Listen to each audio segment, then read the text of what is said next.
I want happy cows. I want clean water. I want healthy soil. And if farming this way makes me go broke, then I'd rather do something else.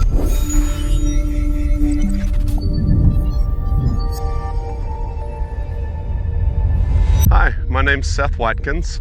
We are on my farm that's known as Pinhook Farm, located in southwest Iowa by the town of Clarinda.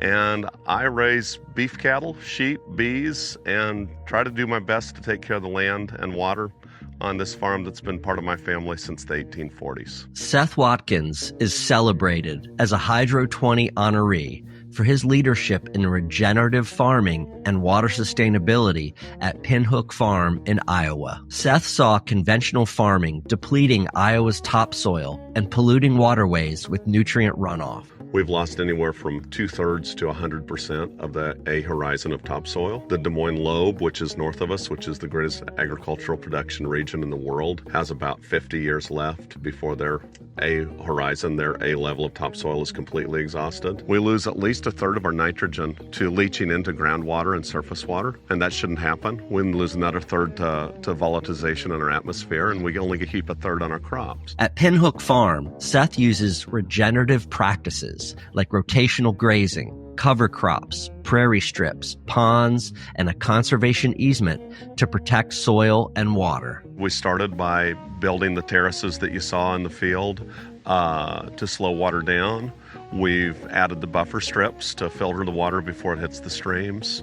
We've built the ponds you see, and now what we're trying to do is find ways to keep the livestock entirely out of those ponds and streams. So by having a farm pond that actually is technically a sediment control basin, its job is to catch sediment that runs off the kills and keep that sediment and those nutrients out of our water, which you can see. Even though I don't like seeing the duckweed on top, that means that the phosphorus is staying in that pond and not going in the stream. And they've done a beautiful job, and they've caught sediment, they've caught nutrients.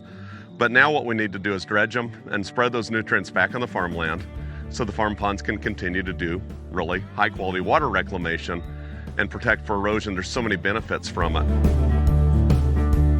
Because I liked the way the cows looked when I moved them around, and then I understood that it did improve my productivity. I started to learn the benefit. I mean, where I had clean water, my cows weighed more in the fall than if they drank out of a pond all summer. The biggest thing we've done on this farm to really protect water long term would be putting the farm in what's called a permanent ag land conservation easement. It will always be a forage farm. It'll always be covered in grass, which means that the soil won't run, means our wildlife will be here, and it means our water will be protected. Seth's work reduces nutrient runoff, protects Iowa's waterways, and inspires farmers to prioritize water sustainability. Now we're seeing a lot of farmers learn better practices, and we know it doesn't have to be this way. We know that we can farm in a way that sustains and builds back our landscape, that'll make our communities stronger, that makes Iowa the state it should be. In 2024, Seth and his daughter embarked on a road trip along the Mississippi River to trace nutrient runoff